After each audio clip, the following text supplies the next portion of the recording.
What's going on, people? How y'all doing out there? Okay, so we have a couple of things to talk about today. So let's get right into it. Now, Samuel L. Jackson recently caused a stir when he commented on Jordan Peele's choice of a British actor over an American actor, black, in the movie Get Out. Now, here's what Jackson had to say. I tend to wonder what would that movie have been with an American brother who really understands that. Daniel grew up in a country where they've been interracial dating for 100 years. What would a brother from America have made of that role? Some things are universal, but everything ain't. Now, of course, these comments had people in a stir. They were saying that, what Samuel L. Jackson said was just dividing the black community more, blacks worldwide. And here's what actor Daniel Kaluuya, who plays the main actor in Get Out, had to say about it. This is the frustrating thing, bro. In order to prove that I can play this role, I have to open up about the trauma that I've experienced as a black person. I have to show off my struggle so that people accept that I'm black. Now, I don't think it's about people accepting that he's black, whether he's black or not, or people are challenging his black experience. But Samuel Jackson is right in that the black experience is not the same worldwide. Black oppression is universal. There's no place you can go on the planet where black people aren't oppressed or looked down upon. That we can agree on. But the experience itself varies depending on where you go in the world. I am a son of Haitian immigrants. And I can tell you that the Haitian black experience is not the same as the American black experience. And that's for the simple fact that as a black person in America, you're a minority. So you're surrounded by the quote unquote other majority.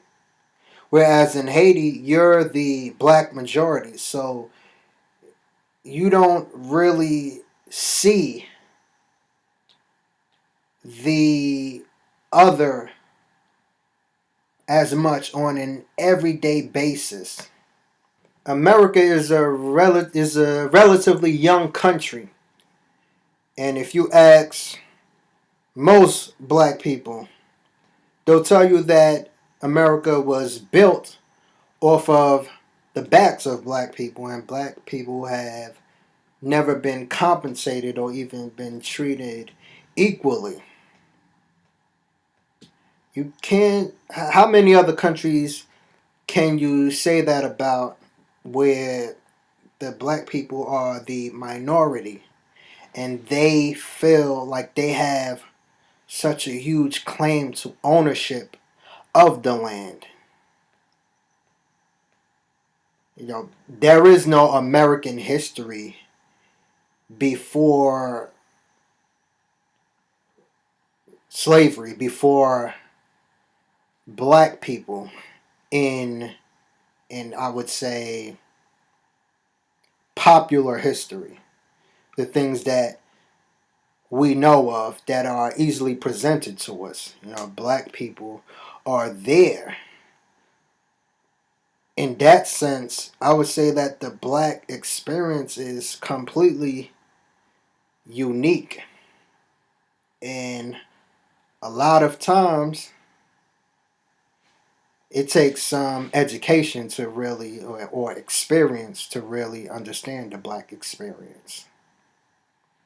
I don't think it was, an attempt to bash black British actors or divide black people apart,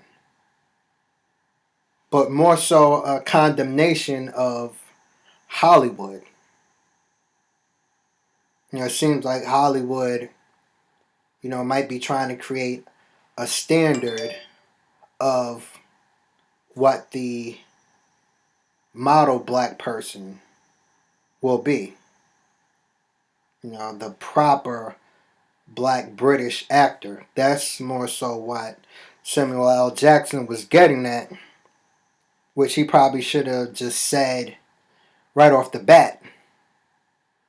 One Huff Post writer claimed that black Americans actors need to step their game up if they feel threatened by black British actors. Now, I wasn't feeling that because that pushes the whole narrative about the lazy black American versus the hardworking immigrant black American. Samuel, he's not trying to take acting opportunities away from, you know, British actors. He's just keeping it real and, calling out Hollywood on another one of its, foul practices. But in the end, we all black. The oppression is the same worldwide. So it's nothing to get all bent out of shape about. Sometimes we have to have these little conversations. It's not to divide us, but it's to point out, the real. Now on to the final topic. I'm sure everyone has seen the video of the Asian store clerk or store owner who kicked and choked the black woman who he claimed stole a pair of eyelashes from the store. And so that's caused a pretty big outrage, as it should have. And now people are boycotting the store. And there was a video of either they were the Nation of Islam or the NAACP. There were varying reports of what group it was, but they went into the store and wanted to get an apology out of the store owner or clerk, and he said, it takes time and all this. And where I'm at is, apology is not even necessary. That won't even solve anything. Even if he apologizes, whatever he does, that city, that town, they just need to shut that place down. Just don't go there. An apology won't fix it. Shut that place down, boycott it until they have to close down, until they have to move. That is just unacceptable. I was avoiding watching the video since it came out, but I finally watched it before I turned on my camera to record this video. And after I saw it, I had to take a few minutes to kind of get myself together. It was a little hard to watch. They never found any eyelashes on her, but even if they did, are you going to choke somebody out over a pair of eyelashes? Are you willing to kill someone over a pair of eyelashes? What it doesn't matter what happened. The chokehold should have never happened. These urban neighborhoods are filled with other people who come in, open businesses, and they despise the people who live in the neighborhoods. They mistreat them, and then they take their money and go. Now that's a huge problem in itself. The fact that the people who live in the neighborhoods don't even own anything in the neighborhoods. Basically, that's a huge problem in itself.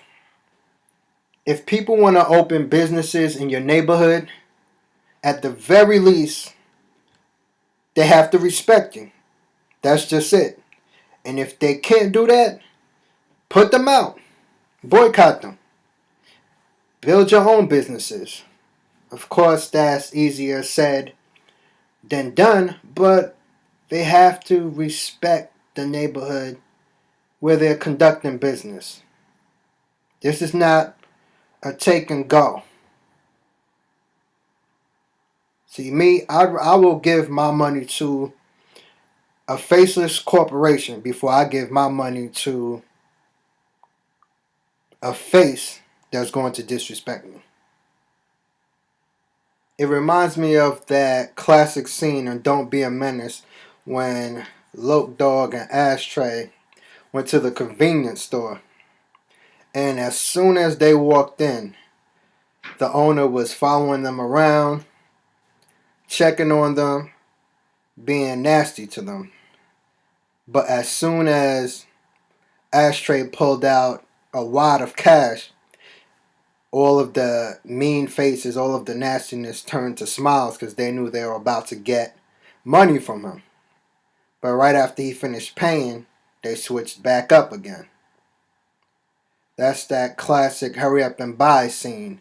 But things like that go on every day. So a lot of people could relate to that scene, even though it was a comedy. So we have to start holding these people accountable. So no, an apology shouldn't be enough. This man should go out of business. He doesn't really have to go out of business. He has to move his business elsewhere. And that should be just it. So let me know what y'all think. Thanks for watching. Like the video. Subscribe to Altenor Media. And please share the video. I am Emmanuel Altenor. Peace.